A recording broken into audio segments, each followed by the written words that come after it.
예수님께서 이 땅에 불을 붙이기 위해서 오셨다.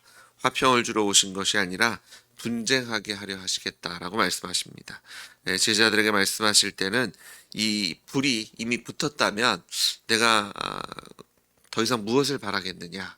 예수님께서 아직 불이 붙지 않았다. 하지만 이제 받을 침례가 있으니 이 침례는 예수님께서 십자가에 죽으시고 부활하실 거죠. 그 물 속에 들어감으로 죽었고요. 물 밖에서 다시 이 부활에 동참한 이 침례, 예수님께서 십자가에 죽으시고 부활하시는 것을 통해서 불이 붙는 것을 우리가 보게 됩니다. 그때까지 주님께서 이 제자들을 가르치시고 백성들을 가르치시면서 답답함을 갖고 계셨어요. 믿음이 없었고요. 믿는 듯 하지만 정말 예수님을 주와 하나님으로 온전히 믿지 않고 입술의 고백은 있지만 또 삶에 온전한 변화가 없었던 제자들을 보시면서 답답해 하셨습니다. 율법교사와 바리새인들과 얘기를 해보면 율법적으로는 또 성경적으로는 그들이 잘 알고 있었습니다. 하나님을 사랑하고 이웃을 사랑하라는 계명에 대해서도 계명의 핵심이 무엇인지 잘 알고 있었어요. 그런데 그들은 알고는 있었지만 그것을 온전히 행할 수 없기 때문에 하나님의 은혜를 더 구해야 되고 주님을 온전히 예배해야 됐지만 그들의 삶 속에 예배가 없었죠. 그들은 하나님의 이름을 이용해서 그런 제사법들을 이용해서 어떻게 보면 감당할 수 없는 더 무거운 짐을 사람들에게 짊어 지우는 것을 통해서 자신들이 높아졌고 또 그것을 통해서 자신들의 배를 불렸던 그런 사람들이 바리새인들과 서기관들 그리고 제사장들이었던 것을 보게 됩니다. 예수님께서 그들을 보시면서 답답해 하셨어요. 그들 안에 분쟁이 일어나지 않는 것을 통해서 바리새인들과 서기관들 사실 그들은 신학적으로 서로 이렇게 동의하지 못하는 그런 부분들이 많았던 사람들입니다. 천사가 있다 없다, 부활이 있다 없다 그런 것들로 갈라졌던 사람들이에요. 그런데 그들이 사실은 예수님을 죽이는 것에 대해서는 한 마음이 되죠. 그리고 어떻게 보면 바리새인들은 제사장들을 그 당시의 제사장들을 혐오해야 하는 사람들입니다. 왜냐하면 율법적으로 의하면 제사장은 하나님께서 세우시는 거잖아요. 그리고 평생직입니다. 그런데 예수님께서 활동하셨던 시대에는 대제사장, 전 대제사장이 있었고 또 현재 대제사장이 있었습니다. 이제 가능했던 이유가 그 당시에 대제사장을 누가 세웠냐면 로마가 세웠습니다. 이 정권을 그 나라를 잃은 슬픔 가운데서 이 로마가 자신들이 통치하기 편한 그런 제사장을 대제사장으로 삼아서 이 평생직 한 명 있어야 되는 대제사장이 그 당시에는 여러 명이 있을 수 있었던 그런데 그들과 하나가 됩니다. 그러니까 진리를 던져 주셨는데 아니요 진리가 이 땅에 오셨죠. 하나님께서 성자 하나님 이 땅에 보내주셨고요. 또 성령께서 그 가운데 역사하고 계셨습니다. 그들이 그것을 보지만 또 말씀을 제대로 이해하고 있는 것 같지만 그들이 하나님 편에 서는 것이 아니라 세상 편에 서서 서로 진리를 가지고 수호하기 위해서 싸우는 것이 아니라 그들이 하나님을 대적하는 한편에 서서 분쟁하는 것이 아니라 하나님 편에 서는 것이 아니라 하나님을 대적하는 것에 대동단결하는 것을 보게 됩니다. 예수님께서 얼마나 답답하셨을까요? 본인을 쫓아다녔던 3년 동안이나 시간을 보냈던 제자들도 그들 중에 하나는 예수님을 팔자고요. 그리고 많은 자들이 다 예수님 십자가에 죽으실 때는 다 도망갈 것을 이미 아셨을 겁니다. 그들이 입술로는 고백하지만 그들 안에 꿍꿍이가 있었죠. 우리 중에 누가 더 크냐? 누가 오른쪽에 앉을 건지 왼편에 앉을 건지 누가 그 가장 예수님 다음에 권력을 잡을 걸지에 대해서 끊임없이 싸우고 투쟁했던 주님께서 원하셨던 불은 이게 아니었죠. 주님께서 원하셨던 분쟁도 이것은 아니었습니다. 예수님께서 죽으시고 부활하심으로 이 불이 제대로 붙을 것에 대해서 말씀하셨고요. 이후로는 이런 분쟁들이 일어나게 되는 것을 우리가 보게 되죠. 한 집에 5사람이 있다면 셋이 둘과 둘이 셋과 분쟁하겠다. 아버지와 아들이 아들과 아버지와 어머니와 딸이 딸이 어머니와 시어머니가 며느리와 며느리가 시어머니와 분쟁하겠다는, 이젠 진리 앞에서 누구보다 가깝고요. 어떻게 보면 누구보다 눈치를 봐야 하는, 누구보다 배려해 줘야 하는 사이지만 진리 때문에 싸우는 영적인 싸움이 시작될 것에 대해서 말씀하십니다. 피 흘림 없이는, 이 분쟁이 없이는 사실 우리가 정말 주님 편에 섰는지 안 섰는지를 분간할 수 없습니다. 타협할 수 없잖아요. 사실은 진리 때문에 우리가 죽음을 당하기도 하고 희생을 하기도 하죠. 너무나 유명한 그 갈릴레오가 지구가 중심이고 태양이 지구 주위를 도는지, 아니면 태양이 중심이고 지구가 돌고 있는지에 대해서 싸우는데, 물론 권력에 그 굴복해서 동의하고 나오면서 그래도 지구는 돈다라고 얘기했듯이, 사실은 강압에 의해서 어쩔 수 없이 따라가는 듯하지만 꺾일 수 없는 것이 진리죠. 예수님께서 십자가에 죽으시고 부활하셨다면 예수님은 하나님이십니다. 예수님이 하나님이시라면 우리는 예수님께서 우리의 주와 하나님 되시는 것을 끝까지 지켜야 할 줄 믿습니다. 그 상대가 누가 되었든 이 복음은 지켜야 합니다. 그 상대가 누가 되었건 이 예수님께서 죽으시고 부활하신 예수님이 하나님이시고 창조주이신 것을 선포하셔야 될 줄 믿습니다. 여기에 타협은 없습니다. 물론 때에 따라서 우리가 그런 북한이나 이런 중동의 상황 속에서 우리가 숨어서 신앙생활을 해야 할 때가 있을 수 있습니다. 하지만 주님께서 원하신다면 언제든지 세상에 나아가서 복음 선포하고 순교도 감당해야 되는 것이 우리의 신앙인의 온전한 자세인 줄 믿습니다. 죽음을 두려워하시면 안 되고요. 예수님 때문에 어떤 것을 잃어버리는 것에 대해서 두려워하지 않으시는 여러분 되시길 주의로 축복합니다. 사실 미국이나 한국이나 유럽이나 그런 신앙의 자유, 사실 그 예전엔 그것을 얻기 위해서 정말 생명을 내놓고 싸웠던 지역들입니다. 근데 어느 순간에 그런 종교의 자유가 찾아왔을 때 오히려 교회는 약화되어진 것을 보게 됩니다. 더 이상 희생할 필요가 없고요. 더 이상 어떤 위협을 받지 않으니까 입술로 고백하는 것을 실제로 점검할 필요가 없어진, 어떻게 보면 요즘 그 초등학생들이 시험을 봐도 등수가 안 나온다 그러잖아요. 그러니까 내가 지금 어느 위치에 있는지 모르는 거죠. 그러면 다 자기가 잘하는 줄 압니다. 미국에서는 그 어려운 과목과 쉬운 과목을 동시에 줍니다. 그래서 다 A를 받습니다. 근데 대학 갈 때는 거기에 이게 무게가 더 있는 과목인지 없는 과목인지가 사실은 표시가 됩니다. 근데 아이들 입장에서는 좀 쉬운 과목 들어서 A 받고요. 또 어려운 과목 들을 수 있는 어려운 과목 들으면서 A를 받습니다. 그럼 똑같은 A라서 다 잘하는 줄 아는데 사실 그렇지 않잖아요. 좀 더 힘든 그 무게가 있는 수업을 들은 친구들이 A 받으면 뭐 쉬운 과목 들어가지고 쉬운 수업 들어서 A 받은 거랑 비교할 수 없는데, 근데 같은 A니까, 왜냐면 비교할 수가 없으니까요. 비교하는 것이 뭐 아이들한테 스트레스를 주고 뭐 인권이든 뭐든 여러 가지 이유 안에서 이제는 다 평등하다. 그런데 그러다 보면 정말 내가 어디에 있는지 몰라요. 내가 정말 뭘 아는 건지 믿는 건지. 근데 교회가 그런 위치에 있는 것 같아요. 더 이상 도전이 없고 시험이 없고 입술로 하는 고백이 실제로 나의 삶의 고백인지를 확인할 길이 없습니다. 그냥 입으로 주여 주여 하면 다 믿을 수 있고 나 본인조차도 다 그렇게 할 수 있을 거라고 믿고 있습니다.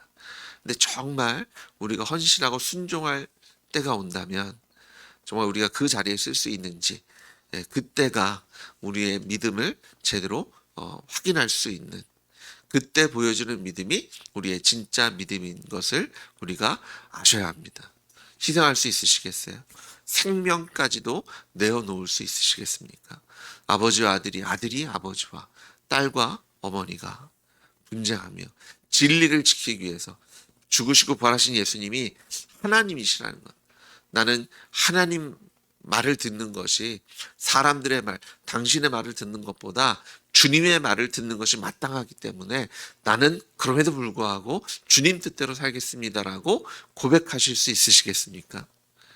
이 불이요 이미 붙었습니다. 왜요? 예수님 죽으시고 부활하셨잖아요. 우리가 지금 이 영적 싸움을 싸우셔야 합니다. 그런데 우리가 속고 있는 것이요 종교의 자유가 왔다고 우리가 헌신하고 희생할 기회가 없어진 것이 아니었습니다. 사실은 작은 것 하나까지도 우리는 영적인 싸움 가운데 있는 줄 믿습니다.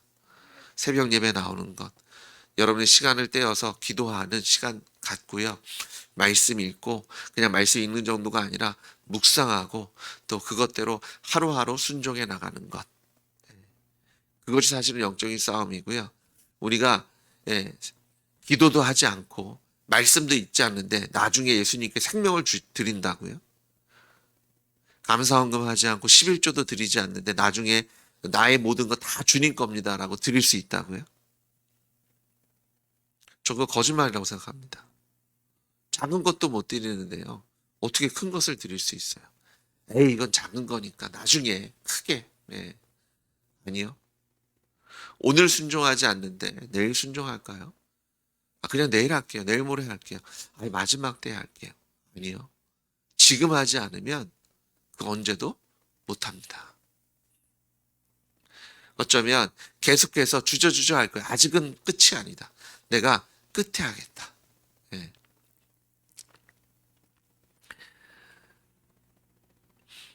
어제 어떤 영상을 하나 봤는데요. 어려운 것을 먼저 할까? 쉬운 것을 먼저 할까? 그래서 쭉 일렬로 컵을 놓고요. 한 사람은 가까운 것부터 주워 담고요. 다른 사람은 먼 것부터 가져오기 시작합니다. 누가 이겼을 것 같아요? 먼 것부터 갖고 온 사람이 이기더라고요. 저희는 쉬우니까 이거 다 할 수 있어. 그런데 어려운 것부터 한번 해보셔야 합니다. 우리가 어려운 것부터 감당하시고요. 내가 이거 할 수 있어. 이것이 아니라 정말 한번 여러분의 삶을 주님께 내어 드리셔야 합니다. 쉬운 것은요. 그게 되면 되는 거죠. 근데 우리는 쉬운 것들을 하면서 다 할 수 있다고 얘기해요. 도전하지 않아요. 그러면서 어디까지 가냐면 쉬운 것조차 안 합니다. 쉬우니까요. 그리고 나는 어려운 것 할 수 있다라고 얘기를 해요. 차라리 쉬운 것들을 하면서 나 어려운 것 할 수 있다고 얘기하면 신뢰라도 가는데요. 어느 순간에 되면 이제는 쉬운 것도 안 하더라고요. 주님께서 우리에게 불을 던지셨습니다. 예수님이 부활하신 예수님이 하나님이십니다. 이 성경이 진리입니다. 이게 정말 꿀송이보다 다셔야 되고요. 여기에 길이 있고 생명이 있고 진리가 있습니다. 그런데 이거 읽지 않고 묵상하지 않고 여러분이 시간을 들여서 예배하지 않고 하루를 시작하고 마무리할 때 주님과 함께 하지 않는다면 그건 거짓 아니겠어요? 내일 하죠. 오늘은 바쁘니까. 아니요. 바쁠 때 하셔야 안 바쁠 때도 하십니다. 바쁠 때 안 하면요. 안 바빠지면 더 안 하더라고요. 부활하신 예수님이 우리의 주님이신 것이 우리의 입술의 고백이 아니라 우리의 삶의 고백이 되기를 소망합니다. 오늘 무겁더라고요. 설교해야 되는데 화평을 주러 오신 것이 아니라 분쟁하게 하려 함이라. 진리를 지키려면 싸울 수밖에 없습니다. 지켜야 하니까요. 타협할 수 없잖아요. 적당하게 두리뭉실하게 괜찮아 할 수 없습니다. 저희가 돌아오는 이제 주일날 전도를 나갑니다. 아마 전도 나가시면 여러분 안에 분쟁이 생기실 겁니다. 아, 내가 전하면 저 사람이 화낼 것 같은데, 저 사람이 나를 거부할 것 같은데, 그거에 상관하지 않고 다가가 복음 전하시는 여러분 되실 주의로 축복합니다. 순종하시면 그 후의 결과는 하나님께서 책임지십니다. 그런데 순종하지 않으면 그 어떤 일도 일어날 수 없습니다. 근데 우리가 순종하면요, 하나님께서 하나님의 뜻을 이 땅에 이루어 주실 줄 믿습니다. 자, 그러면서 54절부터는요, 시대를 분간하라고 말씀하십니다. 자, 구름이 서쪽에서 이기는 것을 보면 소나기가 오리라 라고 얘기하지 않느냐. 남풍이 부는 것을 보면 아, 덥겠구나 이런 얘기를 한다. 네, 그렇죠.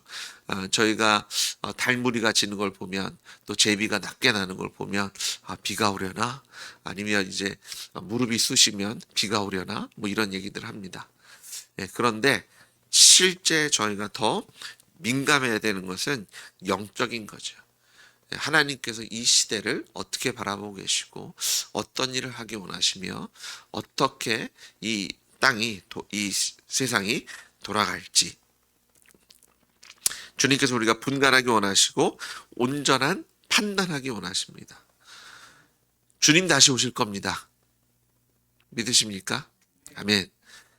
사실 이 땅에서 잘 사는 거 중요합니다. 돈도 열심히 버셔야 되고요.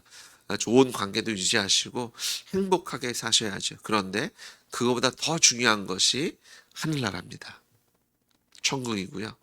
그래서 주님께서 이 땅에 오셔서 전한 첫 메시지가 뭐였어요? 회개하라, 천국이 가까이 왔느니라. 여행을 하시면서 병든 자와 귀신을 고치시고 내어 쫓으셨습니다. 귀신을 쫓으셨죠. 병든 자를 고치시고. 그러면서 어떤 말씀을 하셨어요? 천국에 대한 이야기를 하셨습니다. 이 땅에서 이렇게 저렇게 살라는 얘기를 하신 것이 아니라 하나님 나라의 비밀을 말씀해 주셨습니다. 우리가 하나님 나라를 소망하며 살아야 할 줄 믿습니다. 이 땅에 사시면서도 하나님의 나라를 누리시며 사시는 여러분 되실 주의로 축복합니다.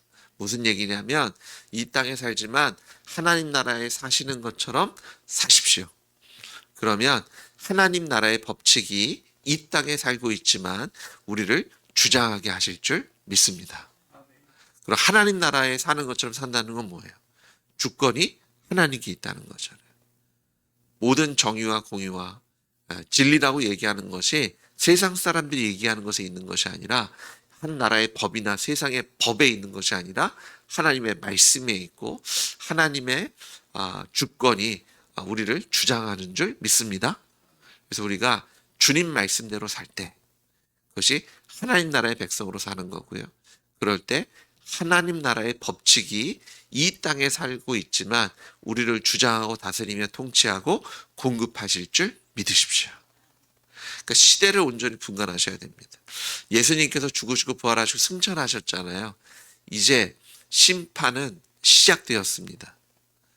하나님께서 뭐라고 말씀하셨어요? 이미 도끼는요, 나무 밑둥에 찍혀 있습니다. 지금 도끼 날을 갈고 준비하고 계신 것은 이미 지나갔습니다.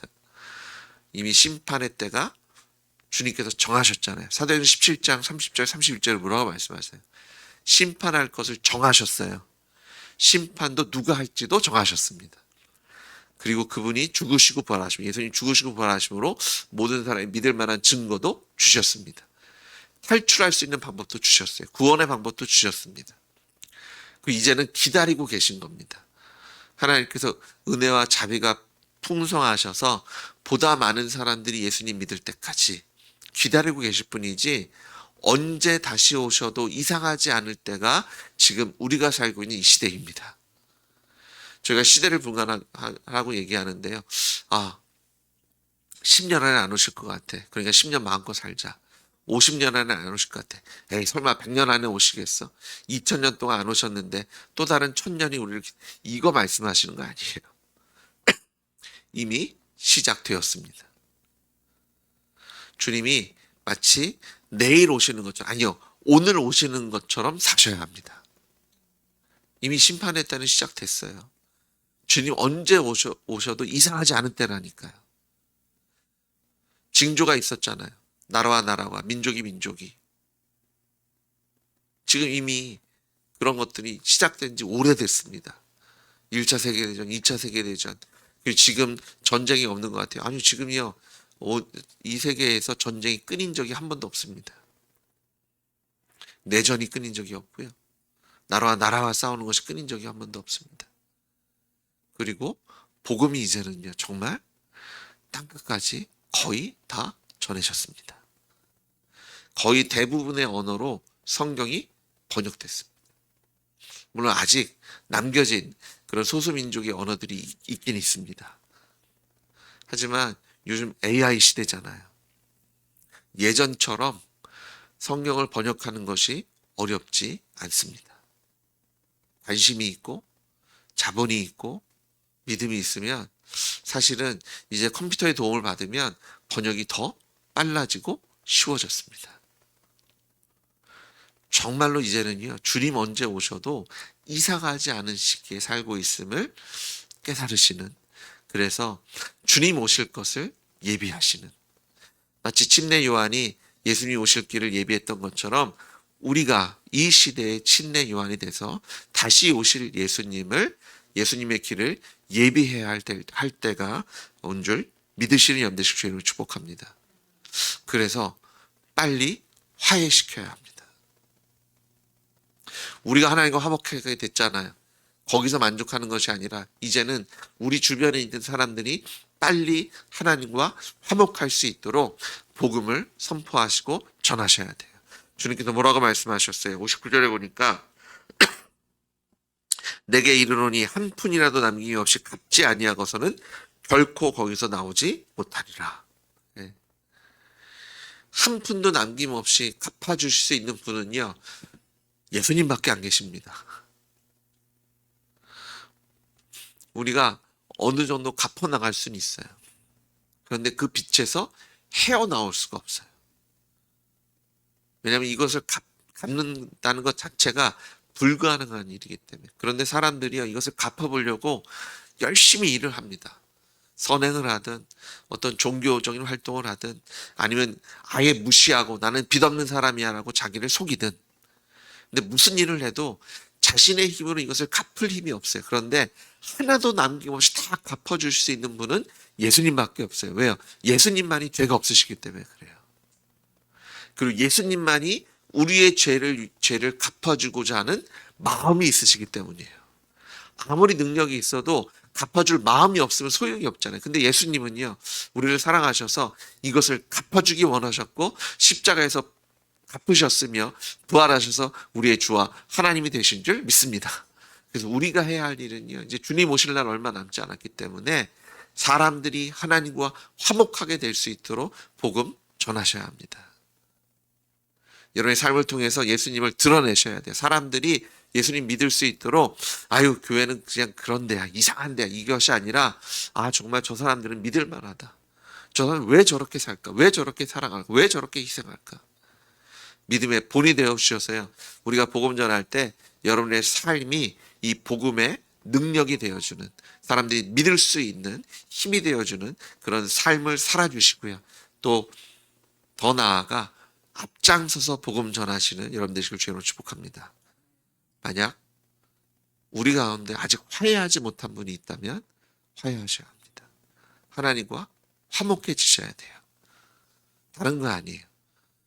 나의 죄값이 예수님께서 십자가에서 치르셨으며 부활하셔서 우리의 주와 하나님이 되셨습니다.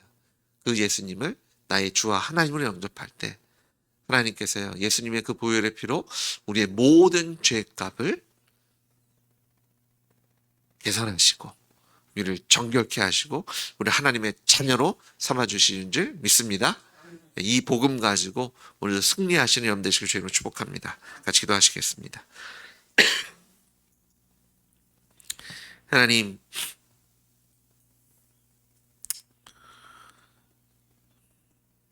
천국을 사모하게 하시니 감사합니다. 주님 오실 날 얼마 남지 않았는데 우리가 오늘 순종하지 않는다면 내일도 하지 않을 겁니다. 하나님, 오늘 최선을 다해 순종의 자리에 서게 하시고 믿음의 자리에 서게 하시고 오늘 하나님과 화목함을 누리게 하실 줄 믿습니다. 우리만 누리는 것이 아니라 주님께서 우리에게 맡기신 영혼들에게 복음을 전하게 하셔서 그들도 주님과 화목하게 되는 하늘의 복을 누리게 우리를 축복의 통로로 사용해 주실 줄 믿습니다. 주님께서 맡기신 사명 온전히 감당하기 원하오니 성령의 충만함으로 오늘 우리를 채워 주십시오. 예수님의 이름으로 기도드렸습니다. 아멘.